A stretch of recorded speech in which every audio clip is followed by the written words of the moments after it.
Yeah, thanks, Ken. Matt Kadrlik, out of our CHS St. Paul, Minnesota office. Thanks for coming out. Glad I got a chance to come out and see some beautiful country. Haven't spent a lot of time in the western side of Montana, I guess, so get to ride around a little bit and see what you guys are doing every day.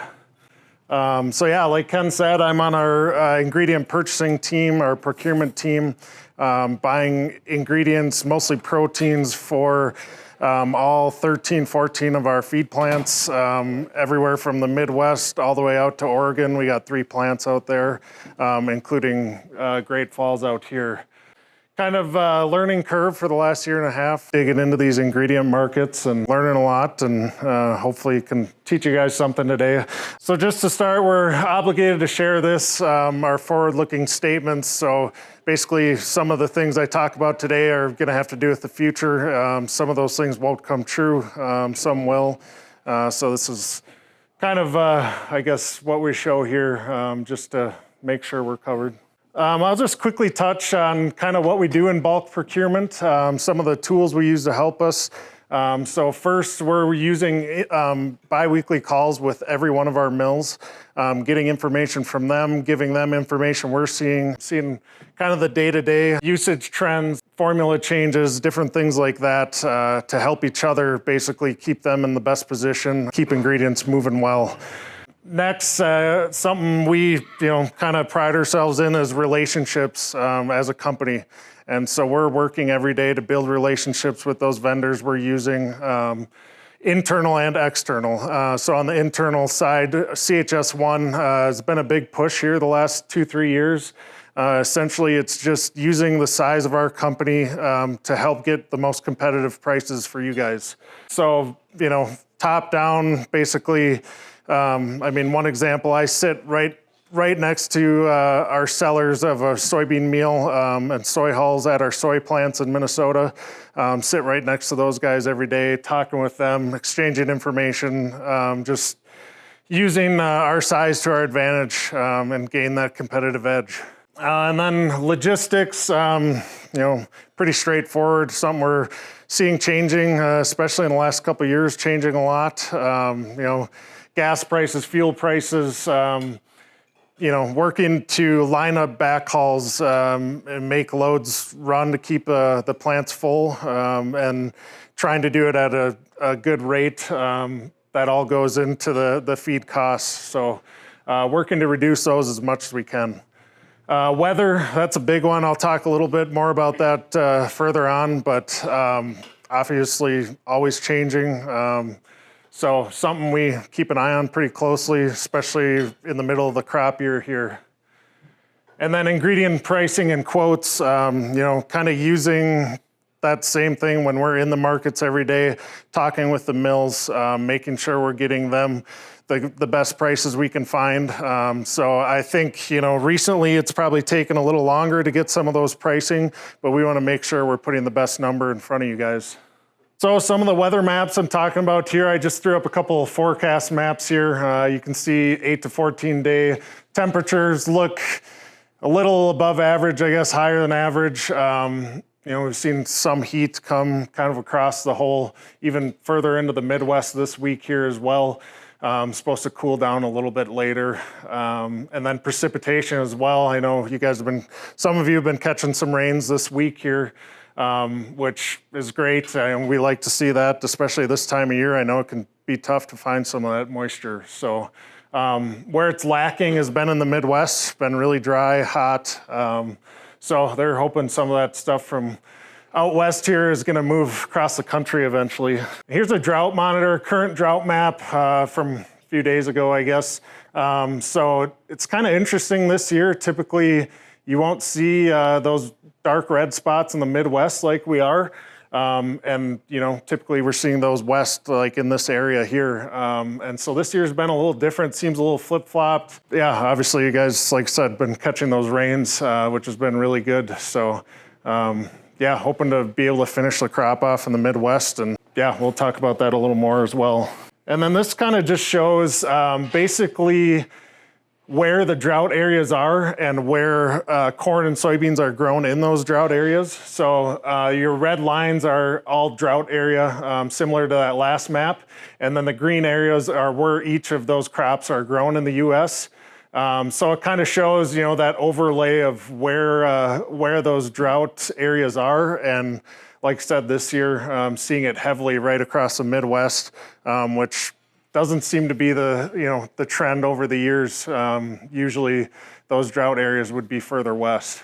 Now I'm going to talk about a few ingredients that were probably our biggest 4 or 5 ingredients we're looking at every day.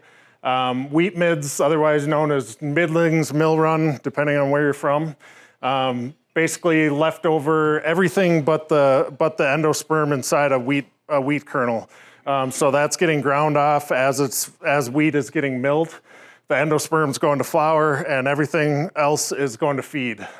So this is, heavily used in our feeds like calf creep. I think a little over half, maybe 60% in calf creep. Head starts, bull challengers, really in probably majority of the high volume mixes. So something we're keeping an eye on every day. I put up there, flour mill, they have the goal to mill wheat into flour and then not fill up on wheat midds. So it's really a demand-based ingredient. So when those flour mills are running well, have good margins, they're gonna be pumping as many wheat midds out. That's gonna bring the market down. So we try to keep an eye on those things. There are some trends in the market based on flour demand, just like your summer, hamburgers, hot dogs, things like that, which I'll touch on here as well. So I just threw up a few points. For those who aren't familiar, bullish and bearish are trends. So bullish are trends upward, higher prices. Bearish are trends downward. So bull up, bear down is kind of how I remember it. So a few points on, why we think wheat midds could come up here. Basically fall demand. We see those creep prices or creep bookings taking off a little bit. It seems like a little later this year, especially in the Dakotas. It's been pretty slow. But as you see that demand, you're going to see mid prices come up with it. And then cake right afterwards. So it's not like something that pops up and comes right back down. It's gonna come up and kind of plateau.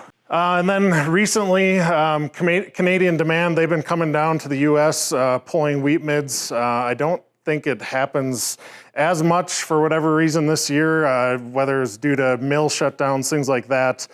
They've come down to the US a little more recently here, which is gonna push or add to that demand that the US already has. And then flour mill run times, like I said, summer, you got your hamburger, hot dogs, baseball games, things like that, where people are eating a lot of buns, bread. So typically in the fall, you see those flour mills try to slow down a little bit. You get into the winter, maybe you see things more like pasta, just not as high demand in the winter, I guess, or high supply, I should say.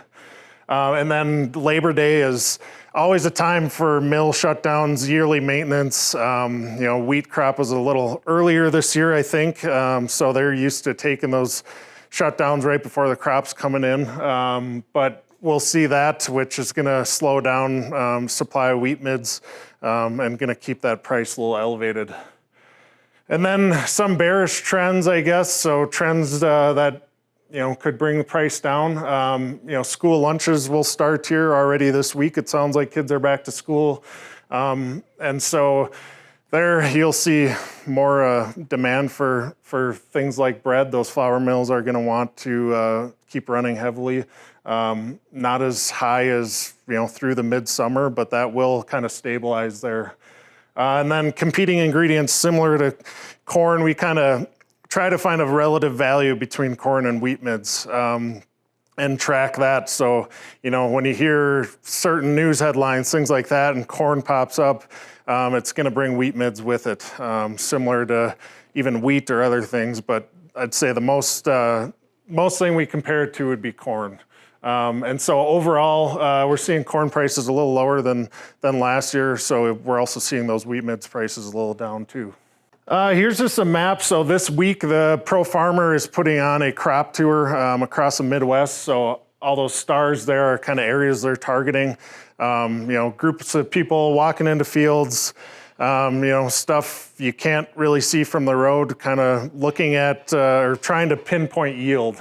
So they started on Monday, early reports. I've kind of been getting a few texts to me here and there, and we're seeing like South Dakota bean crop a little higher, or definitely higher than last year. Same with corn as well, looking better than basically what was expected.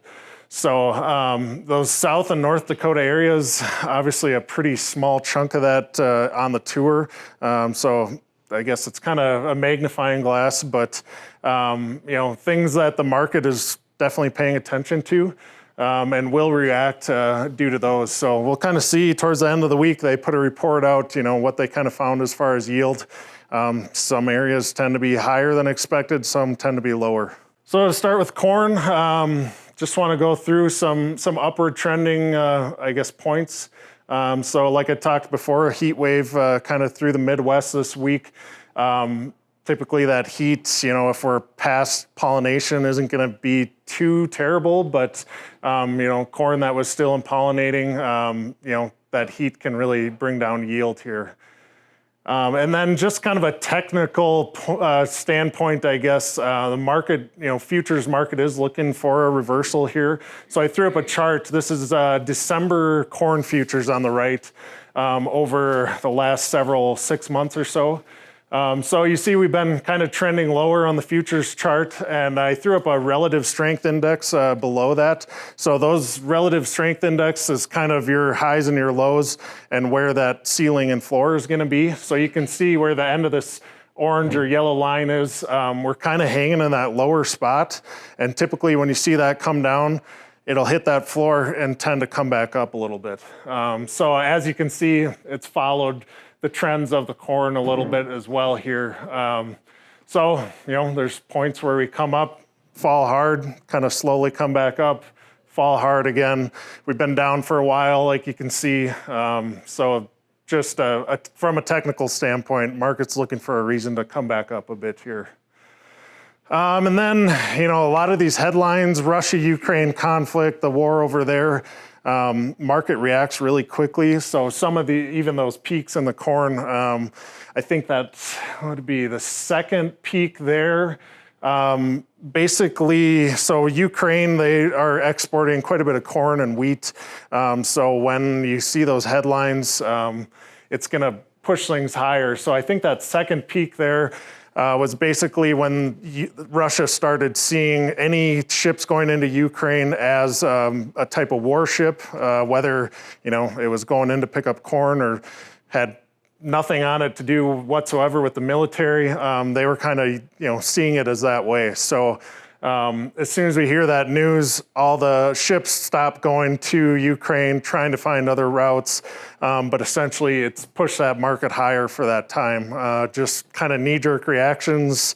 People don't know what to do until we can really evaluate how serious it is. So since then, found some ways to get ships around to different ports, and it's cooled down a little bit. But these headlines, like I said, knee-jerk reactions, it's been really common the last year, 2 years, 3 years, COVID, things like that, that markets probably aren't used to seeing. We've talked to a lot of guys in the office that have been there 20, 30 years, and grains might have moved a quarter cent in a day. And, we're seeing days where it can move 50 to 80 cents a bushel, and just something that the market's really not used to until the last 4 or 5 years here. And then, as I showed, that majority of the corn belt in the Midwest is kind of in a drought right now. How much of the supply do you think really comes, the world supply or our national supply really comes from Ukraine? It's pretty small in corn, I guess. So wheat is their main export, quite a bit bigger than corn. But, around the world, it's a pretty small percentage, maybe in the 8 to 10%. We're going to see those South America countries and the U.S. The biggest suppliers of corn. Yep. So that's the thing. Somebody is going to have to replace, that corn that they're missing out of Ukraine, and it's been coming from Brazil. I'll touch on that a little bit, but the U.S. Will, if prices line up, U.S. Will compete as well. And then, yeah, we'll go over, some of that downtrending price. Like I was talking a little bit, we're seeing a lot of Chinese demand, but a lot of it's getting bought, for new crop demand, it's getting bought out of countries like Brazil right now. The U.S. price has been too high to be competitive in those markets. I was on a call late last week and talking with our export corn guys, and basically they said we're close, but we're just not there yet. And even if you're off by 2-3 cents a bushel, they're going to buy Brazilian if it's cheaper. So at the moment, we're seeing a pretty big corn crop out there. And one of two things has to happen to be able to export or find a home for that corn is prices need to come down, or world prices need to come up. And we're just, not seeing world prices wanting to come up here. Yeah, go ahead.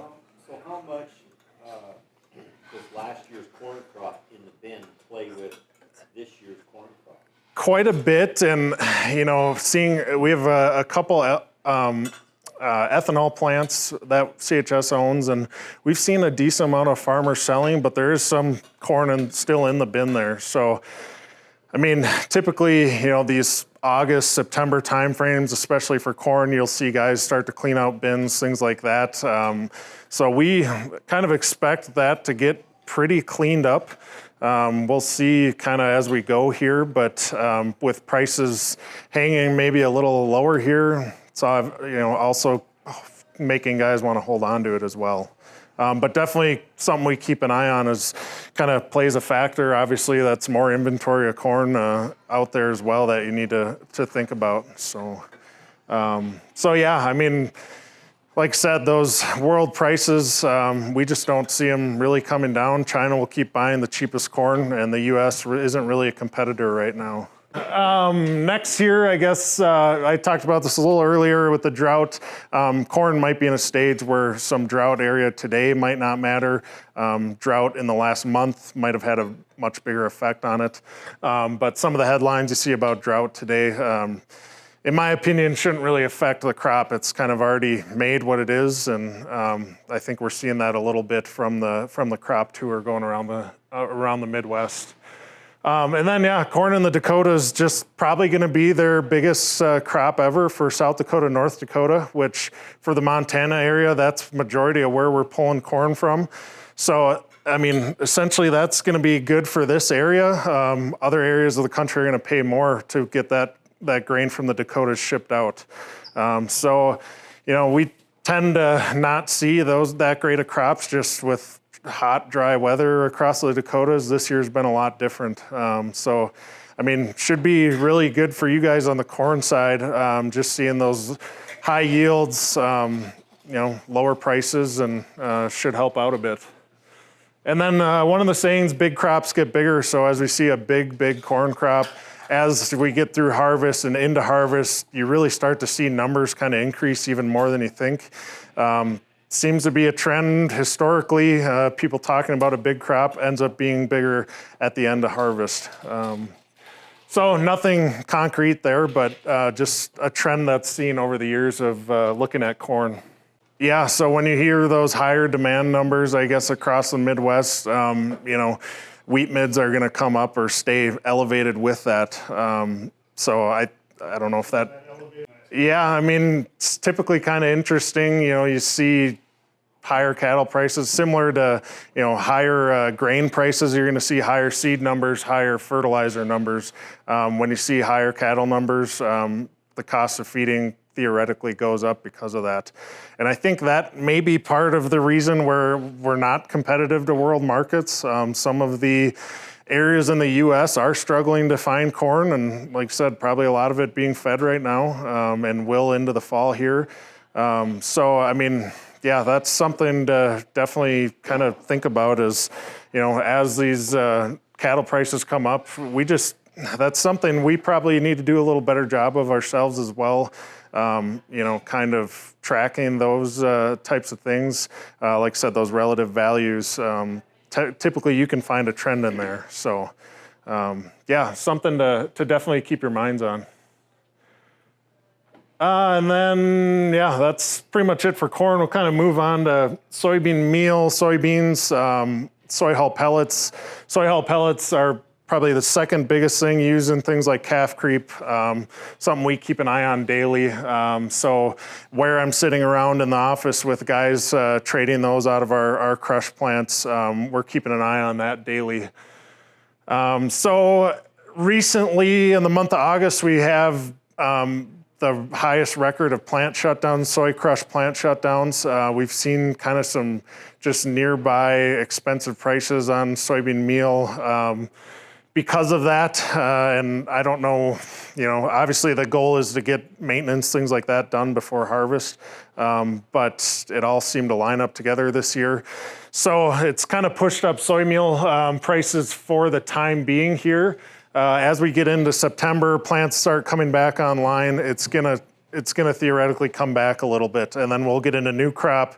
Plants will be buying soybeans as long as growers are selling them, and theoretically price should come down when that happens.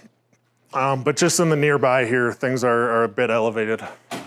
And then again, like a touch, Russia-Ukraine conflict will also, doesn't directly affect the soybean market as much, but when it affects things like corn, soybeans are going to get dragged along with it.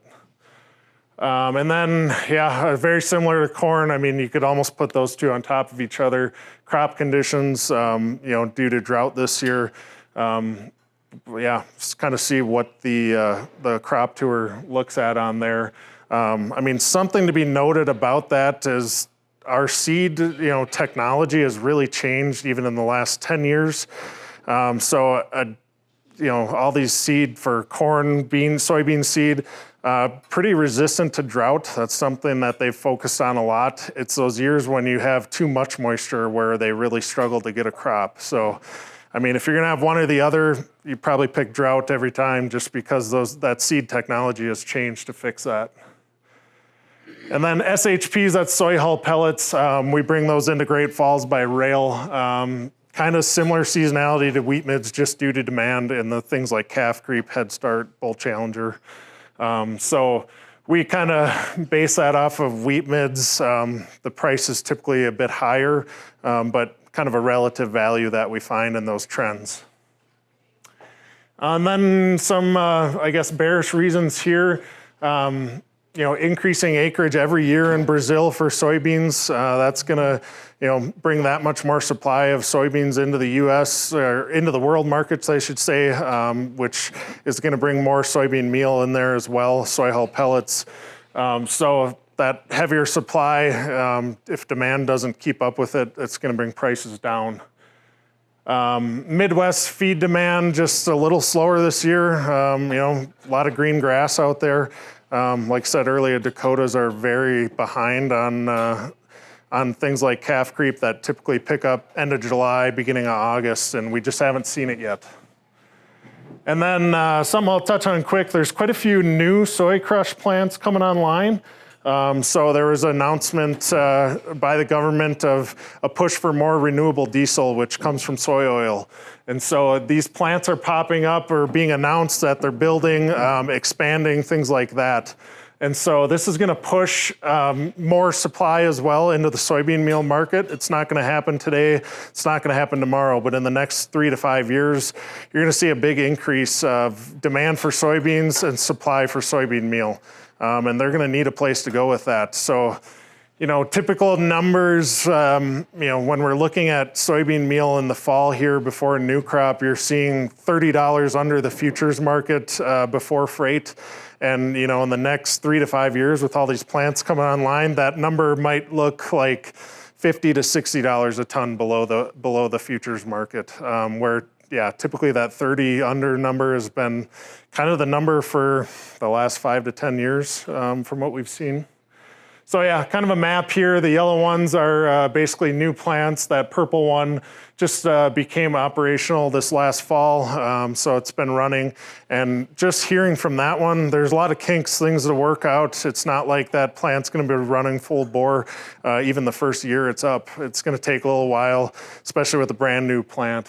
And then this just kind of touches another map where existing plants are in the dark blue. That light blue, kind of hard to see, but those are the new plants coming up, and the orange is going to be expansions. And so this is kind of a graph around how many bushels per day of soybeans that they're going to be taking at these new plants as they come online. So you see we just go up and up all the way to 2026, where, I mean, we're going to be significantly higher than the one that's complete, that Shell Rock plant. So yeah, it's going to be interesting. See, we're going to find a lot of ways to get rid of soybean meal. Not all of it's going to go local. It's going to have to get shipped out to different places. It's going to be, you know, theoretically cheaper for the areas that have crush plants around them and the areas that are close. And lastly, DDGs, dried distillers grain.